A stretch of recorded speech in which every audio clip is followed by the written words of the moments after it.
Hey everybody, it's me, Feb. How are you doing tonight? Let's get started. Oh, the lighting, I don't like the lighting too much. Let's see if we can adjust that a little bit. Anyway, so hey, thanks for joining me. As we all know, I'm Febri Hassan. I'm a relationship and personal development coach, and I'll start with my premise, as I always do, that every relationship you're having is ultimately a reflection of the one you're having with yourself, and all of our relationships are merely barometers showing us where we are, showing us our thinking and our belief systems. Let me see if I can adjust this just a little bit. That's much better. Great. So let's get started. As always, I want to remind you that this is your dressing room. I'm not selling anything. You can try it on. You can see how it feels. If you like some of the concepts and things that I talk about, feel free to keep them. If not, leave them right here. No harm, no foul. So let's jump right in. Last time we talked about why hoes are winning. And we kind of really fleshed that out and what that really meant. And it wasn't as sensational as the title, but it was definitely going into some things that I thought we all felt were pretty important. The next thing today we're going to discuss is this gender fluidity that we seem to have, and that we've lost the balance between masculine and feminine and male and female, and everybody's like, well, I can do this and you can do that, we can all do the same thing. I'm crying bullshit, I'm quick to cry bullshit. So tonight hey Robert, oh my God, I love Robert. We have all these background conversations that are just hilarious. But I'm crying bullshit. I'm crying that tonight that we have lost our way, that we're so busy saying either we're superwoman or I can do it, or I don't need this sex, I don't need that sex, when in actuality we do need one another, and we need to get back to some very basic things and some very basic understandings if we really want our relationships to grow and thrive and become better. I'm going to sit up a little bit, guys, excuse me. If we really want our relationships to grow and thrive and be better, we've got to start doing something different. So I'm going to jump right into this whole idea of, men and women are the same. No, we're not. We're equals, but we're not the same under any set of circumstances. We are different in every single in every single way possible, almost. Of course, we all need love, and we all need to feel appreciated. And we talked about some of the basic human needs last week, but those things being consistent. But as far as our dynamic and as far as who we are as men and women, we are very different, and we need things to be experienced differently. We may need some of the same things, but we need to experience them differently. And this whole idea that we can do all the same things is not true. And it's part of the reason why I personally feel, and what I've seen has become the demise of the male-female dynamic. I'm going to just say it. I really feel that women have become entirely too masculine in their energy and how they present things and themselves to the world. And I think a lot of men have become entirely too feminine in how they present and do things to the world. And that sense of being off balance, because neither one of us really wants that, has created a very combative relationship. They're no longer complementary, or particularly when women are very masculine and male is also very masculine, we definitely have some serious forces colliding, because that's what masculine energy does. It competes, it collides, it's aggressive. And so we don't have a situation where someone's giving, someone's taking. There's not a take and give, there's not a tug and a pull. Everybody's just pulling, and everyone's just taking, and everyone's really aggressive in the situation. And we need to have an idea. We need a feminine place.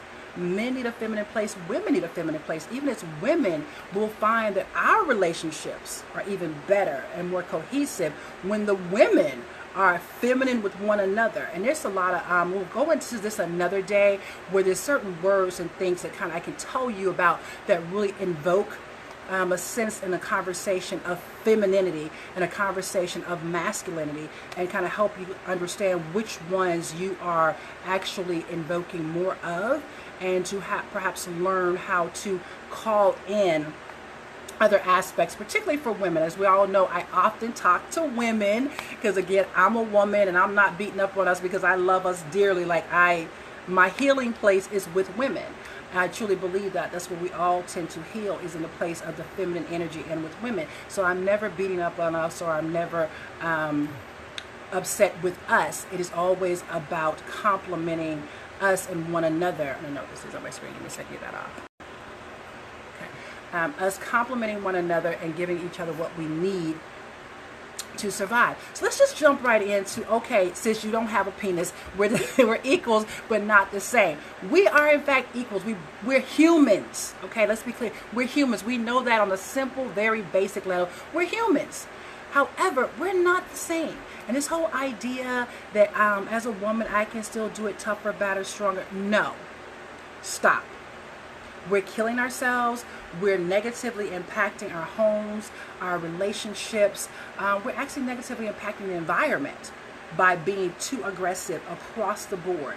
There's no sense of ease. There's no sense of gentleness. There's no sense of warmth. There's no sense of compassion. And that means we've lost the feminine energy across the board. When those words aren't being invoked in everyday life, if you look at simple things like traffic, everybody's angry, everybody's aggressive. Everyone's invoking masculine energy. So for the simplest, no one wants to let someone else in. No one is invoking feminine energy that says, I'll let it go. I'll let you in. As women, we are receiving and letting in. And so many women aren't even women to receive these days. We're not getting what we need because we don't even know how to be feminine enough to receive it. And I've said this once before, a man that loves you, oh, he wants to pour into you in more ways than one. He definitely wants to pour into you, and you are that vessel to receive that. And we have to learn how to receive that pouring in. But we also have to create an open space. And I know we're thinking of anatomy here, which is a really great example. But we have to think of creating that open space so that we can be poured into in so many more ways than just one. And part of that is that we have to understand some things about feminine energy. So today I'm going to start part of my conversation that I actually have a workshop called The Secret Power of Women.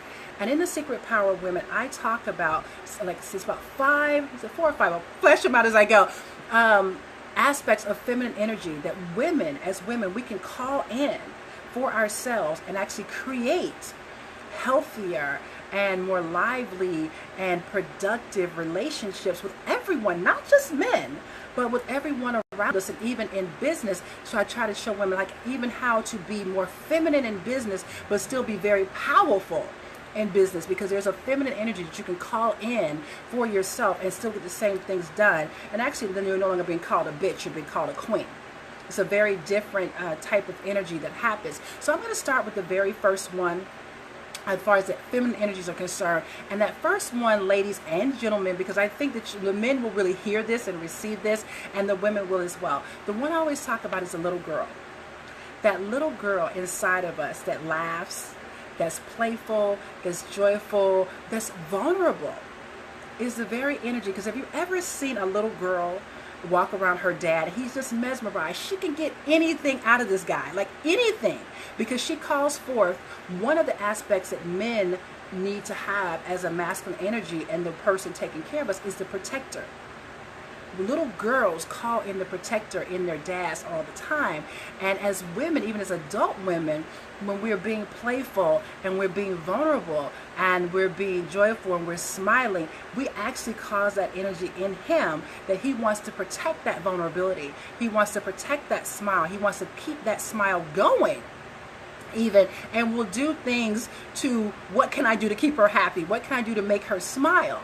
And so when we learn as women how to be playful, how to be joyful, how to smile, how to laugh, how to play, how to crack jokes, how to not always be so serious. And I know it's really aggravating for a lot of women when men say, smile, sis. You're like, you don't get out of my face right now. But it really is, believe it or not, a calling from their nature to say smile. Like it does something for them.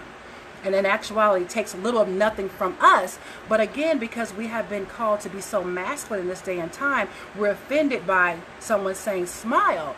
But in actuality, that smile actually invokes a feeling of wanting to protect you, a feeling of seeing you as vulnerable, a feeling of seeing you as approachable, a feeling of seeing you as someone that he wants to provide for. Another aspect of male energy and what men do when they're really in their masculine place and want to take care of a woman. So the little girl in us alone, and every woman has this. She has it, honestly, from knee high to nothing, all the feminine energies. I'm only going to discuss a few today. But that little girl, so if anything else, ladies, if you take notes, learn how to smile.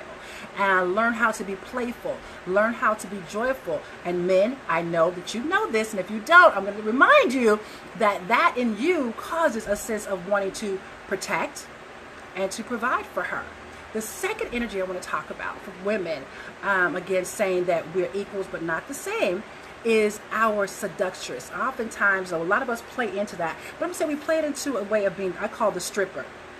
I know every woman's being very showy. Y'all know I got my boobs out, so that's just me, and I'm cool with that. So, but a lot of us play into being a stripper, which is a very aggressive energy. It's come at you, it's forceful. You know, I'm going to show you what I got, and this is what I'm working with. Whereas we would be much more better served by showing the seductress, which I would call the belly dancer.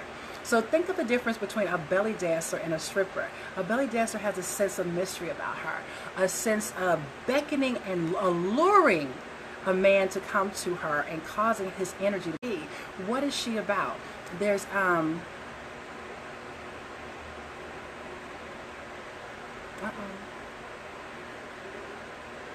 Hey guys, I think I lost you. Either way, so there's an energy that causes him, when she's being the seductress, to want to draw him in and pull him into her, and that also creates the peacemaker in him, wanting him to create a peaceful environment for her, and again also wanting to protect her and wanting to provide for her. The other aspect of feminine energy that I like to discuss is the nurturer. Ladies, we are called to be caregivers and nurturers, and there's nothing wrong with that. That is not a lesser place. It's a very important place. And when we're in it, again, we get more of what we need from our partners when we are in the place of being a nurturer, and not mothering, but being a nurturer, a consoler, a place of peace, a place of comfort.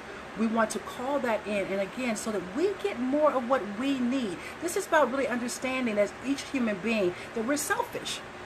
There's something that we all need, and we all need those things, and it's okay to say that we need them.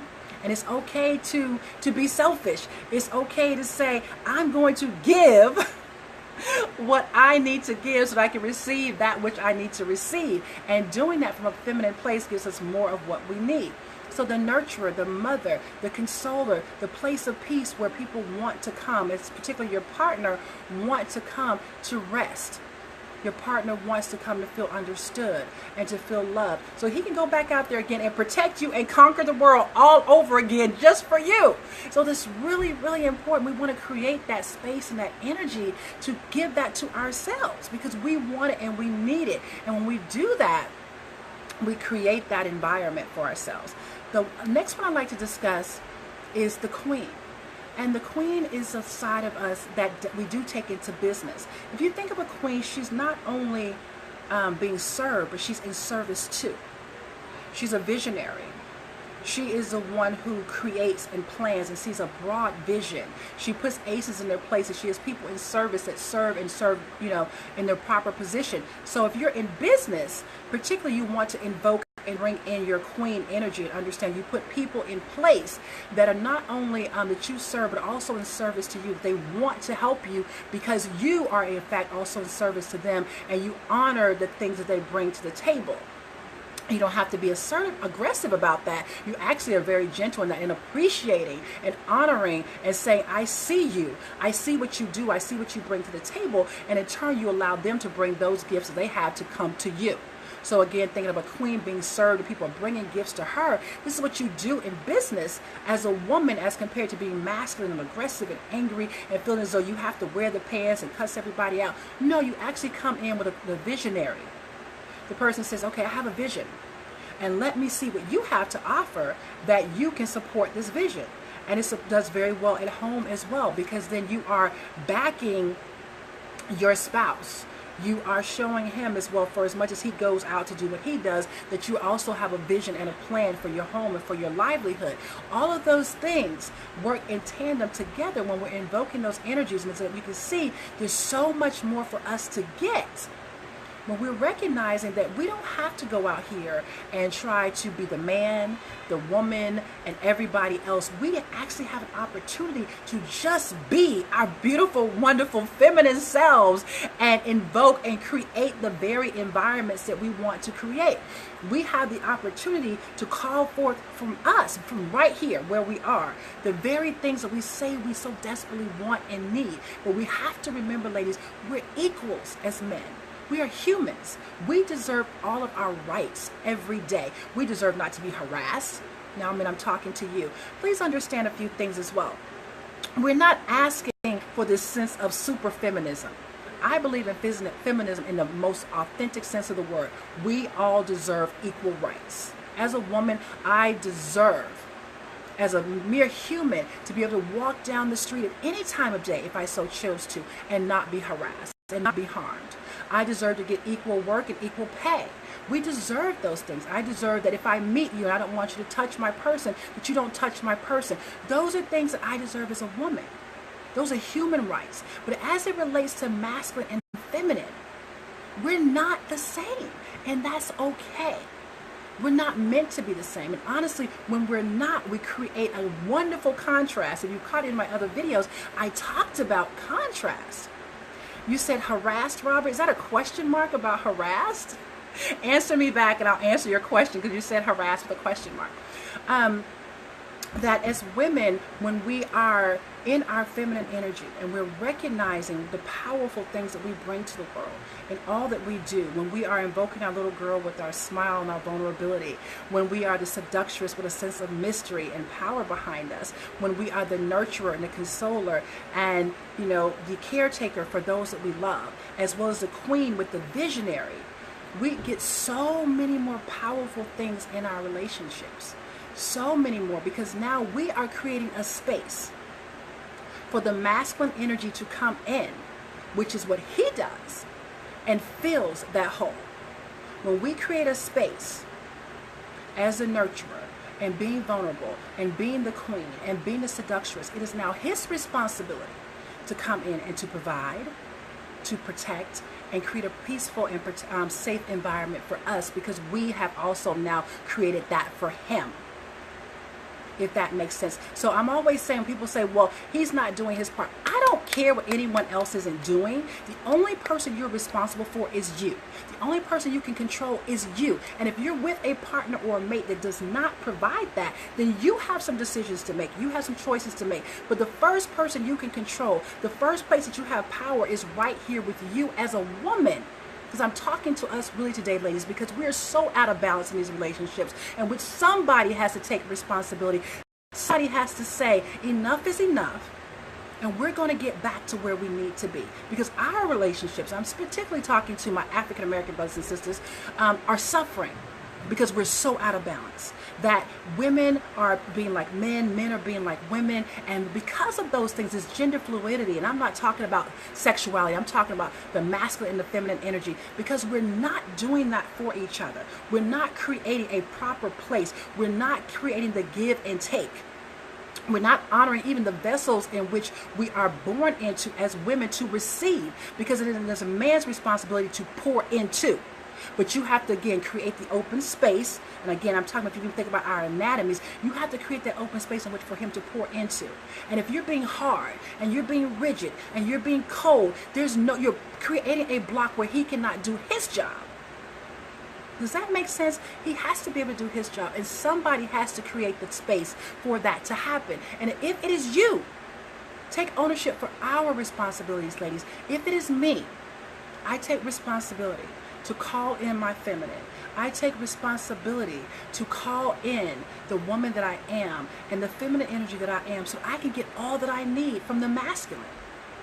When I call that in, when I call in that little girl, when I call in that seductress, when I call in that mother, that nurturer, when I call in that queen, that visionary, and I create a place for her and for him to come into, I am standing in the most powerful places. I am standing in a place of accountability for myself, but also allowing my partner to stand in and to give me what I need, and for him to also be able to stand up and be the man that he's called to be, because now he is charged with being responsible for that which I've created a place for. And if he cannot, then again, you might want to redecide, who you're with. But that is our responsibility. And Robert and I earlier, because Robert just put roles down there, talking about roles and responsibilities. I don't know where we get this idea that everybody in the house can do the same thing. Oh, well, he can cook it, he can clean it, he can do this. Yes, it is quite all right for each individual to be self-sufficient. Note, I did not use the word independent. I do not use that word. I said self-sufficient. Every human, I have little grandkids, I'm like, you need to be self-sufficient. Every human should be sufficient within themselves. That's a sense of pride. It's a sense of confidence. However, this idea that we all have the same roles in a household, again, I'm going to cry, bullshit. It is not hurt that I know how to do certain things and my spouse knows how to do certain things, or if they're not there, one of the two of us can take over for the other. But in order to actually have a household even that flows, we need some defined roles. And they may not be as traditional as they have been in the past, but we need defined roles. I work in an office every day as well. I work in neurosurgery, and I manage 5 neurosurgeons and their schedules and so on and so forth. And there is no time that anyone wants me to be the neurosurgeon, right? Because I'm not a neurosurgeon. I manage things and I put things in place, and I'm responsible for schedules and people and so on and so forth. That is what I do. And in order for the office to run properly, my responsibility and my role is extremely important. In order for a house to run properly, a woman's job is extremely important. As a consoler, as a caretaker, as a seductress, all those roles are very important. Creating a warm, soft place for him to come home to is extremely important. Him being a provider and a protector and a peacemaker is extremely important. So these ideas that, we all have the same role, we can all do the same thing. If we're all doing the same thing, how is everything getting done? Because something's going to be left behind. I don't play basketball, right? But I have enough sense to know that you can't play center and guard at the same time. You just cannot. That's not how the game is played. And as it relates to the game of relationships, the way we're playing it is screwing us. That's why we're losing the game. Everybody's trying to play the same position. Everybody's all over the place. You don't know when you can pass the ball, who to pass the ball to, who's doing what, when, so on and so forth, because no one has any roles anymore. No one has a position. No one is in place when you need them to be, because they're too busy saying, well, I was doing this because I can do everything, and I was doing this because I can do everything. But when you have people in their place in the home, and you have a sense of definition as to what we're doing in our home, more things get done and more things get done effectively. When we have a sense of give and take and love and honor and respect for one another, but more things are getting done. When a woman is in her place as the feminine energy in the home, he has something to pour into. So therefore, he is getting taken care of and she's getting taken care of. Things are getting done. But again, this idea of everybody can do everything, look around. Is it really serving us? How's it working for us? And honestly, I'm going to say it's not. I've seen many, many, many relationships. I've seen my own. I've seen my family, my friends, my girlfriends, my clients, so on and so forth. They're not working. And so if it's not working, we need to try something else. And I'm not saying that everything's always been perfect in any situation, but something I did see that did work. And I think we've all talked about it to some degree or another. When we've talked about what we perceived as relationships in the past, having roles worked. Being subservient did not necessarily work, but having a sense of submissiveness was not a bad thing. There's a difference between being a servant and being submissive. Submissive is a place of power and actually honoring someone by saying, I make this choice to acquiesce, to allow you a sense of power with me, whereas a servant is not in that position. So to get, don't get those words misconstrued that you're in a negative or a less powerful position. It's a very powerful position to be able to say, I submit. I give this to you. Because it's a choice. It's a conscious choice. And you're also saying someone's deserving of a level of power that you're giving them, that you're trusting them with you. And that's a very powerful position to be in. And have another person to give you that is a very powerful thing to receive, and to know that it's also being placed in a place of honor and reverence. And we've gotten away from reverencing one another and respecting one another's positions and respecting one another's roles and respecting what we need from one another. And I'm going to piggyback really quick on this word respect. And I think I talked about it last week when I talked to my ladies particularly, and also my men. But the word respect, when it comes to men, respect and love are synonymous. When you respect me, I feel loved. When you love me, I have to feel respected. If you're yelling at a man and you're being aggressive and masculine, he's not going to hear I love you, because he does not hear I respect you. So it's important to give a man respect. You give him respect before you even think about giving him love, because he cannot hear you or receive anything that you're going to say is love until first and foremost you give him respect. Men, we talked about this, until you give a woman a sense of security, I don't care what you're talking about, I don't care what you think you're bringing to the table, until she feels secure with you, that is emotional, financially, spiritually, until she feels that she is safe with you, she will not hear that you love her. There's nothing else you can say. You guys can play around with this, you can dilly-dally with it, you can do whatever you want to, but until those two things are in place, respect and security with men and women, nothing's going to happen. And understand, as we're talking about the masculine and the feminine and roles, this helps to give that a sense of place or a sense of purpose. Because as men are being providers and protectors and peacemakers, then she has a place of feeling she respects what he does for her. And now she also feels secure in what he's doing for her. And that allows her to create a place of love for him and want to nurture him and console him, and even to feel safe with being his seductress, because again, he is making her feel safe and secure. Because a woman does not feel safe and secure is not going to give you those things, gentlemen. She's not going to create a nurturing, soft place for you to come and lie down, because how can she? She doesn't even feel secure with you. She cannot be this vulnerable little girl for you because she does not feel secure for you. She cannot be a nurturer to you because she does not feel secure with you. If she does not, nor can she be a visionary and perceive a future with you and create that future for both of you in her head and lay those plans at your feet, because she does not feel secure with you. So you have to create that sense of security for her as well, so she can continue to invoke these other things within her for you.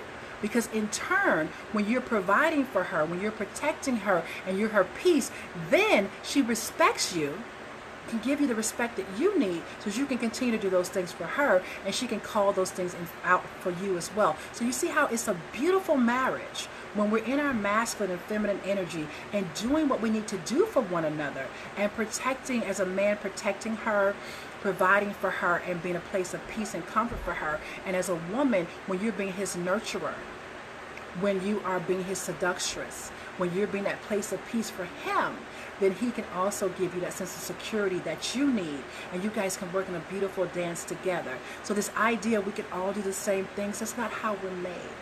We're not made to do the same things. We're made to support and love and honor one another from the beautiful individuals and energies that we are. And men are predominantly masculine and women are predominantly feminine. We both have both energies. We're talking about a predominance here, and what calls forth and what creates more productive and healthy relationships. So those are things I really want to just start the conversation about. We're going to talk about this masculine and feminine a whole lot more. I'm going to actually be calling in some guests to talk to me. They're going to be a guy, so you'll kind of get both of our perspectives on the masculine and the feminine, and what we really need to do to really start giving one another what we need, and get a little bit more away from this gender fluidity that says we can all do the same things, we can all have the same roles, and we're all the same. No, we're equals, but we have equal but very different responsibilities to one another, different responsibilities in how we provide for one another, how we give to one another. And as I said before, it is so important for my ladies to understand that the first person we can control is ourselves. We cannot control anyone else. And if we want healthy, happy, productive, amazing relationships, we first and foremost have to do our part. I cannot point any fingers at anyone until I point the three back at me and say, what am I doing? What am I creating to create a place where I call forth the very things that I want to have in these relationships? Talk to me when the snow is over, please. I said, oh, the show's over. I was like, the snow, am I snowing? That we can call in the types of relationships that we want. I think that was one beautiful thing that the ladies before us, our grandmothers and great-grandmothers did, was to call in relationships that they desired by being much more feminine and allowing men to be much more masculine. And so men, I will say to you that when we create that place for you, it is your responsibility to fill it up. It is your responsibility to provide and protect and make us feel secure when we call in those feminine energies for you and give you what it is you need. So I hope that I've fleshed out a little bit. It's the start of a really long and beautiful conversation. So when I come back on Thursday, I'll be fleshing this out a bit more, because I really think it's something we need to talk about more so that we can create relationships that serve us and that really give us more of what we need and what we desire to have. So if you enjoyed this, please press share, press like. I really honor and I appreciate you guys for joining me. You are absolutely amazing, and I'll see you next time. And I have to remind you, as always, you're never without power, because power lies within. Peace.